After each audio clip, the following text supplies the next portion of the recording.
I live in a small town that is far away from the rest of the world.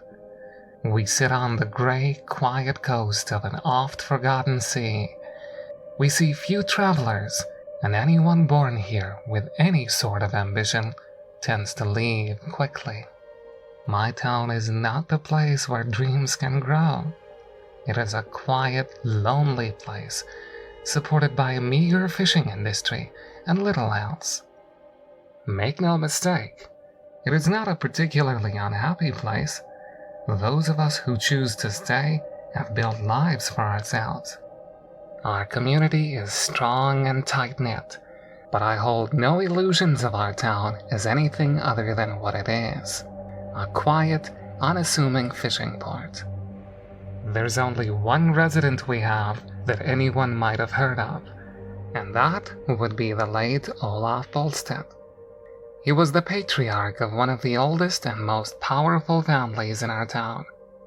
His was the greatest of the small fishing companies that dominated our little town, and up until his death 40 years ago, he lived in the Bolstad house, just outside of town.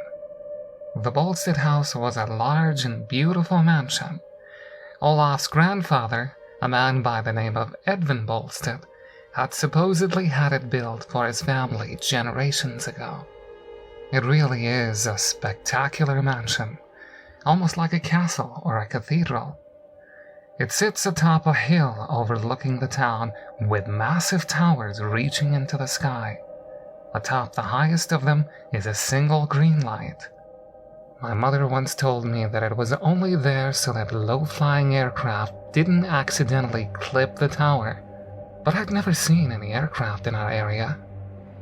Up until Olaf himself, the Bolstad family had lived in that house, watching our town prosper. By all accounts, there was nothing particularly wrong with the Bolstads.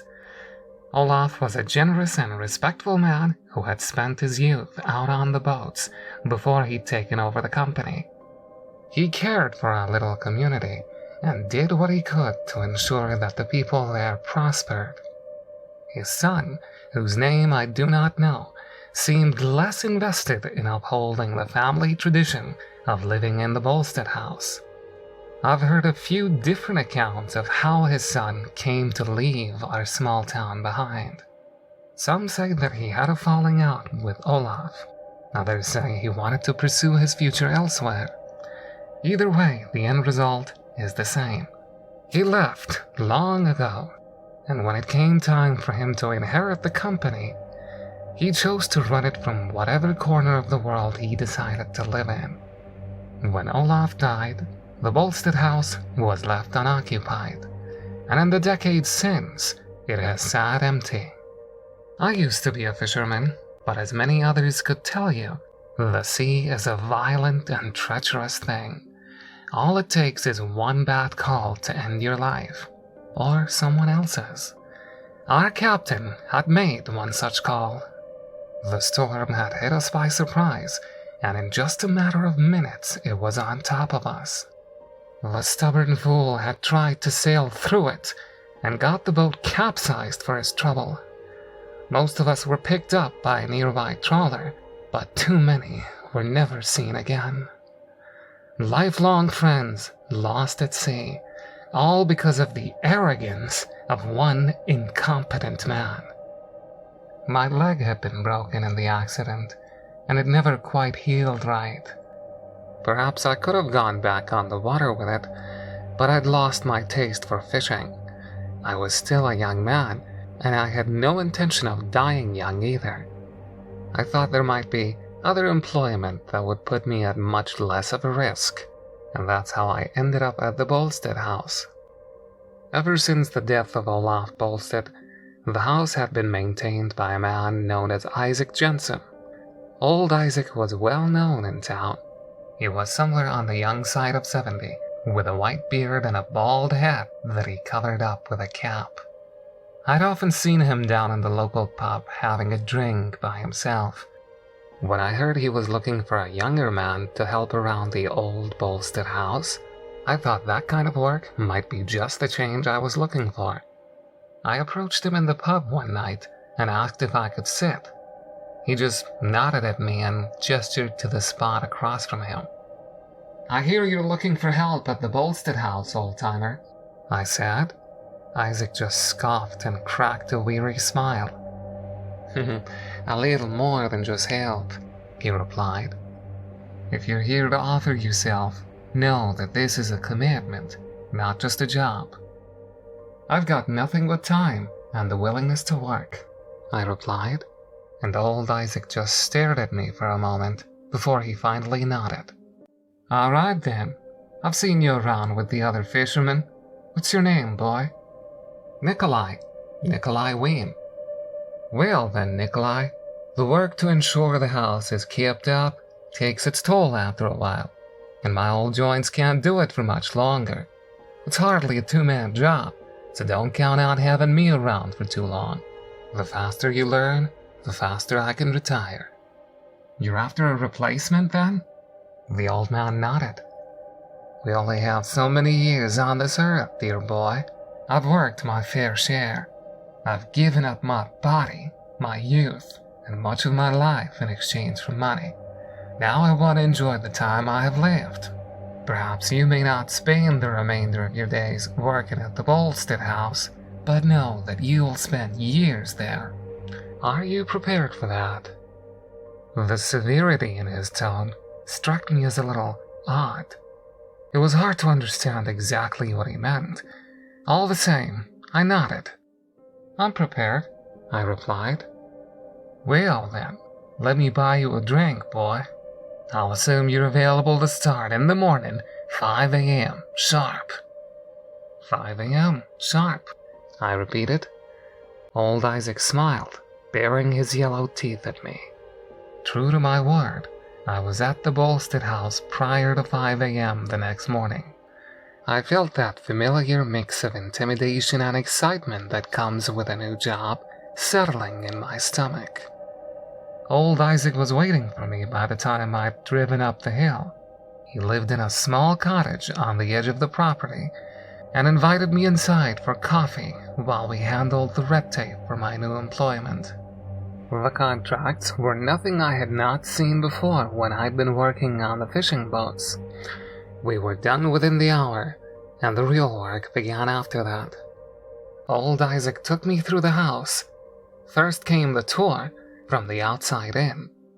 He showed me the gardens he'd maintained in both the front and backyards of the old house. They were surprisingly lovely, despite no one living there. A testament to the old man's work, I suppose. Gardening had never been something I'd much cared for, but I supposed I could learn to love it, given time and money. "The little things in life can keep you happy," he said as we toured the back garden. "Quiet job like this isn't exactly lively. The gardens ain't much, but they keep me busy. They lift my spirits. Perhaps they'll do the same for you." As he said that, I caught him staring over at a small shape near the rear of the garden. It looked like a cross planted into the earth. "What's that?" I asked. Old Isaac was silent for a moment as he stared at the cross. "Something of a memorial," he finally said. "Was a bad storm in town a few years back. Probably before your time. Quite a few people died. Olaf requested it be there in their memory. When I'm gone, you can do what you want with the gardens. While I hope you keep caring for them as I have, I don't expect it. That marker, though, tend to it well. The dead deserve their respect." I nodded at him, silently taking note to ensure that the marker is taken care of. Old Isaac finally turned away from me. "Come on now, I'll show you the inside." The interior of the Bolstad house had been kept up well. It was too clean, like a museum or a mock-up. It was clear that no one had lived there in decades, but old Isaac had at least ensured it looked livable. The beds were made with reasonably fresh linens. The marble floor was mopped. Everything was dusted. The place was spotless. It may be that young Mr. Bolstad will never come back here, but for what the man pays, he deserves to come back to a clean house. As long as you keep the place tidy, it'll be easy enough to maintain. I've spent more of my days out in the garden or tending the lawn than in here. I'll pass through once a week or so, never more than that. It's a shame such a lovely house is sitting unused, I said. Did Mr. Bolstad ever mention selling it? Selling it? Isaac repeated. He scoffed. I doubt the boy would. This house belongs to the Bolstad family. It's the responsibility of the Bolstad family. They won't sell it. I can promise you that much. I'll take you to the tower next. It's the most important room in the house. Follow me. The old man gestured for me to follow and led me to a set of stairs on the second floor. They led upwards in a spiral shape and into a small, round room with green-tinted glass walls. There was barely room for the both of us up there, and it stank of oil and smoke. Now this would be the tower, Isaac said, a hint of reverence in his voice. Olaf Bolstad first took me up here when I was about your age, give or take.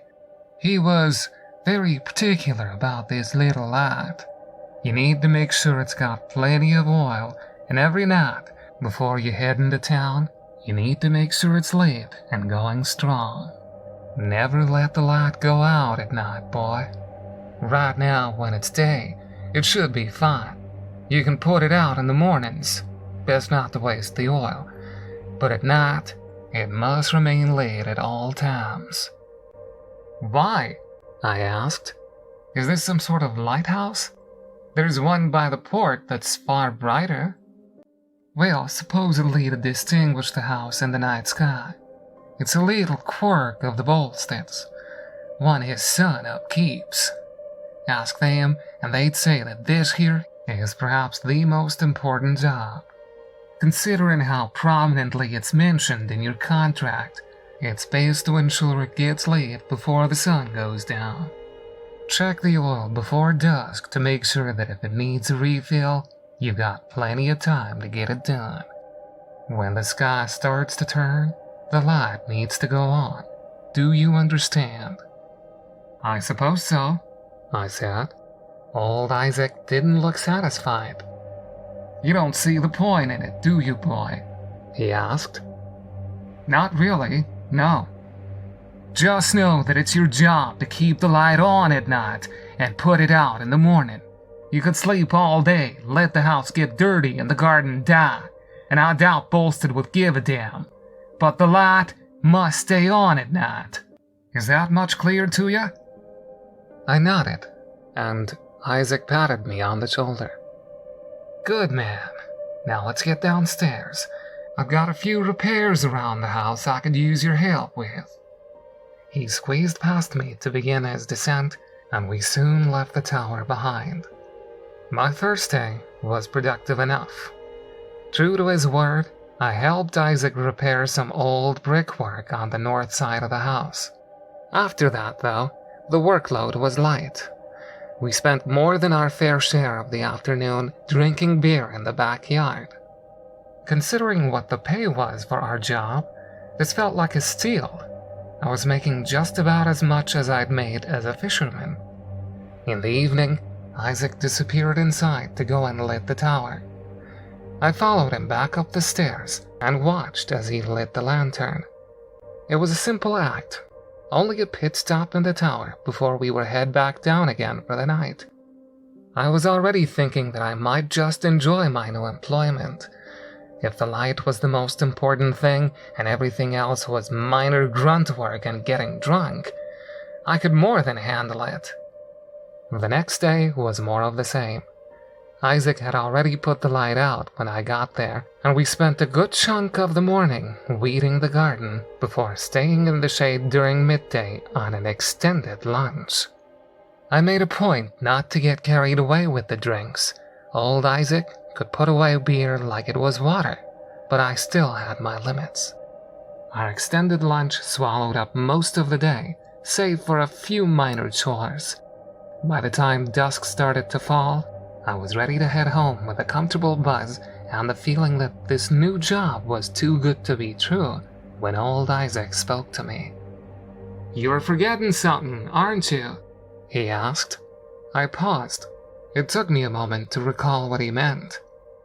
"The light," the old man said. "Never forget about the light, boy. If there's one thing you can't forget, it's that. Come on, let's go together." He gestured for me to follow him as he polished off the last of his beer and headed for the stairs. Just like before, turning on the light was just a short pit stop before we left for the day. Some minor trivial function insisted upon by an eccentric old family, and one that I could certainly live with. The weeks that followed my hiring were quiet, all things considered. Despite a few more major projects by Isaac, such as redoing part of the deck and a bit of the roof, my days were mostly lazy. Isaac liked to space out the larger projects. For each one we completed, we earned a few days where we did trivial jobs. I suspected he enjoyed lazing about even more than I did, and I wasn't one to complain about free beer and a quiet afternoon in a garden, especially not for the money that we were being paid. My first paycheck was nothing short of glorious. I was half sure that I was in a dream, and the knowledge that more were coming seemed too good to be true. More did come. All in all, I spent 2 months working with old Isaac, and they were without question some of the easiest 2 months I'd ever worked. Yes, we did come in every day, but the workload was never heavy. So long as we lit the tower at dusk, all went well. Isaac tended to be the one to light the tower. In the 2 months we worked together, I had only done it once. I still didn't understand the purpose behind that strange ritual, but its significance was ingrained in my mind. Every night before I left, I went up with Isaac to light the tower. Sometimes he would go up earlier to check the oil, but that was a job he typically did alone.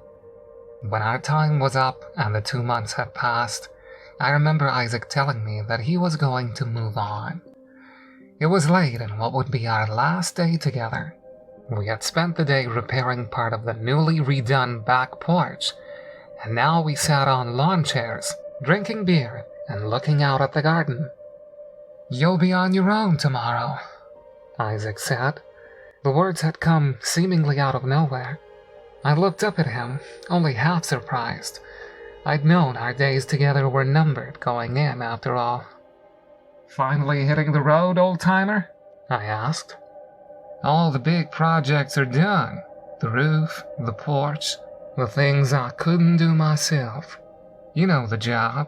You don't need me here. And you can afford your own damn beer." I laughed at that, and I caught the old man smiling back at me.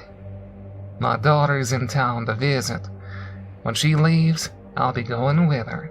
I've spent my whole life in this little place. I'd like to use the years I have left in me to get out, see some more of the world before it's too late." I nodded, and old Isaac took another sip of his beer before reaching into the pocket of his dirty overalls. He took out a slip of paper and offered it to me. "Here, I doubt you'll run into any trouble, but if you need me, you can reach me. I must warn you, though, after a week, I won't be in town. You'll need to hire your own help." I took the number. "Same. I doubt they'd be half as charming, old-timer," I said. I toasted him with a beer, and he returned the gesture. "If I don't see you again, it's been a pleasure, Nikolai." Likewise. Our bottles clicked together as we let our final day end. At the end of it, Isaac and I went up to the tower to turn on the light, and then we were gone. The first few days alone were uneventful and too quiet. I had music to keep me company. Yes, but music wasn't quite the same as companionship. Old Isaac had been kind enough to leave me a note in the shed, reminding me about the light, and I kept it in my pocket so I would not forget. I didn't. Come the evenings, I always went upstairs to ensure the light was on before I left for the night. If nothing else, I did that part of my job perfectly well for the first 4 nights.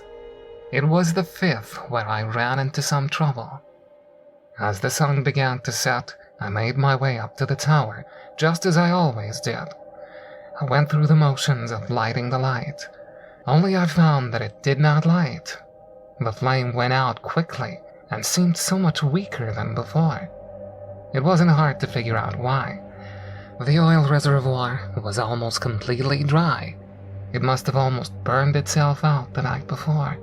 There wasn't enough to really get it started now. I quietly cursed myself for forgetting the oil, but it was a mistake I doubted I'd make again. At least I knew where old Isaac had kept the oil, and it was just a quick trip down to the shed to get it. I filled up the small canister we used for trips back and forth to the tower. The sky was getting dark by the time I left the shed. The light would be a little bit late, but I figured that was fine. I headed back into the house and towards the tower once more. The trip couldn't have been more than 10 minutes at most. I'll confess I didn't move all that quickly. There was still some light in the sky after all. Once I stepped into the small room at the top of the tower, I did my duty and began to fuel the lamp once more. Through the green-tinted windows, I could see the sun setting over the horizon, the last little bit of light peeking out before it vanished for good. And yet, something seemed off about that sky. In that moment, the stars seemed just a little too bright for dusk. I caught myself staring at them and pausing for a moment as I thought I saw them move. As I emptied the canister of oil, I stepped over towards the windows and looked out at the sky. One of them opened, allowing me an untinted view of whatever was out there. I didn't recall seeing anything about a storm on the horizon, but what looked to be a dark cloud hovered over our little town. It was far different than any cloud I'd ever seen before, though. Its texture was wrong, like churning water. It was odd that I could see stars through that cloud cover as well. It was arguably too early to see stars that bright, and the cloud cover was too thick. I could hear a dull ringing in my ears, and I swear I thought that cloud cover was getting lower. Something was wrong, but just what, I could not quite say. The infinite stars amongst that dark cloud seemed to fade in and out. I heard a deep rumble that shook the landscape around me, like the roar of some great monster. The cloud continued to churn violently as I became sure that it was indeed getting lower and lower, closer and closer. The pulsating lights grew more frequent. The ringing in my ears not only grew louder, but became almost painful, and the longer I looked up at that unnatural thing, the more and more the realization dawned on me that what I beheld was not the stars, nor just a cloud. What I beheld was not anything I could even begin to truly understand. Its vastness was far beyond anything I could clearly see. Dark things writhed within the mass of the entity above the town. I shrank back a few steps, my heart pounding in crippling fear at the sight of it. The ringing in my ear grew louder and louder. I could taste coppery blood and feel it running down my nose. The mere presence of this thing was too much. Its proximity came with a pressure that felt as if it was going to rip me apart. In my awestruck panic, I bumped against the lantern and stared at it, dumbstruck. The lantern.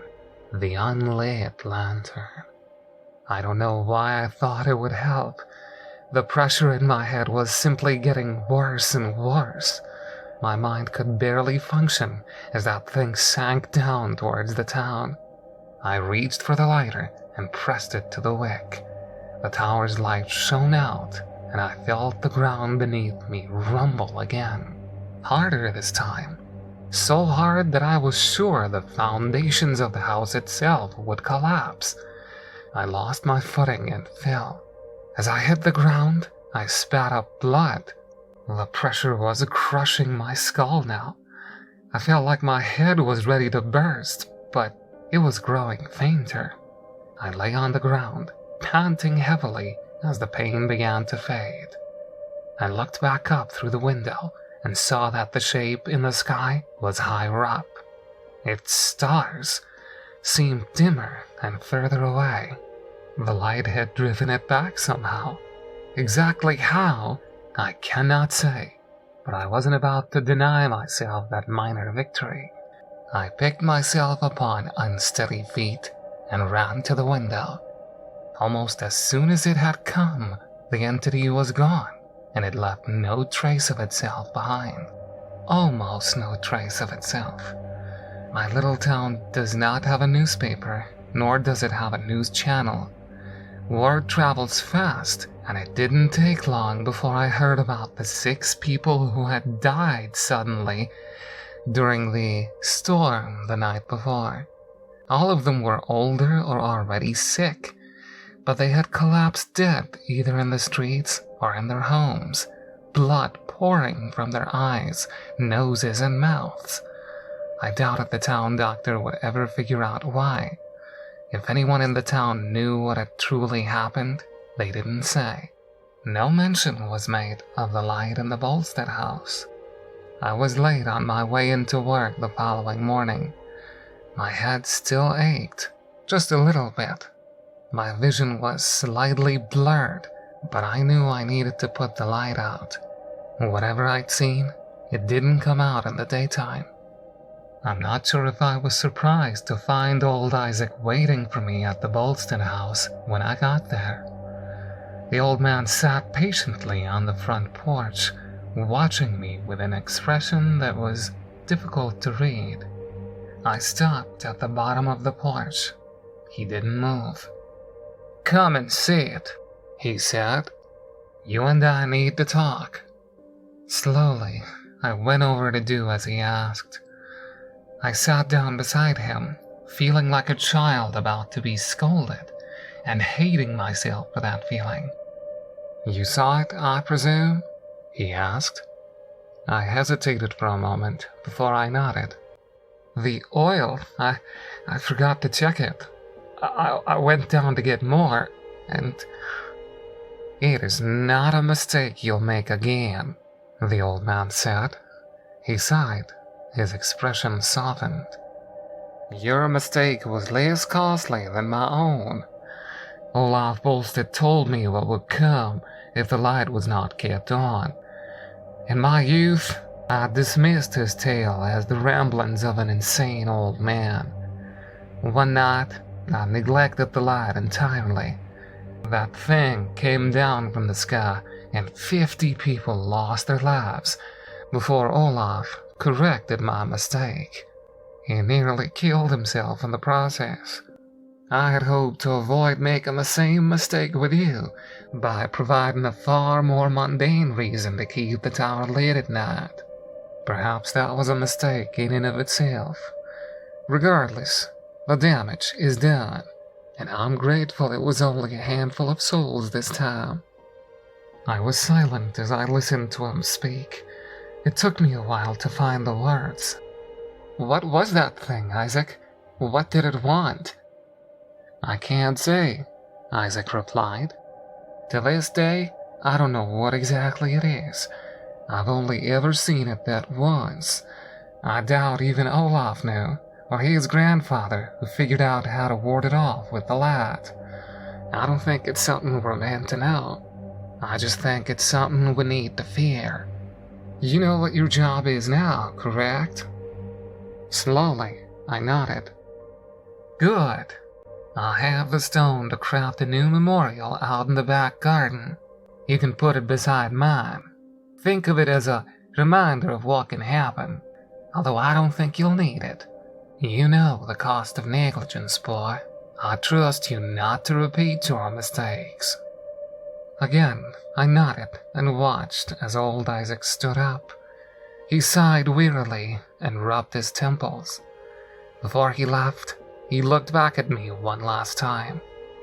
"Stay safe, boy. This world is filled with terrible things. I pray you don't encounter more." With that, he left me, and since then I haven't seen him again. I still work at the Bolstad house. I've been there 2 years now. I've never seen that creature in the clouds since. I know better than to make mistakes now.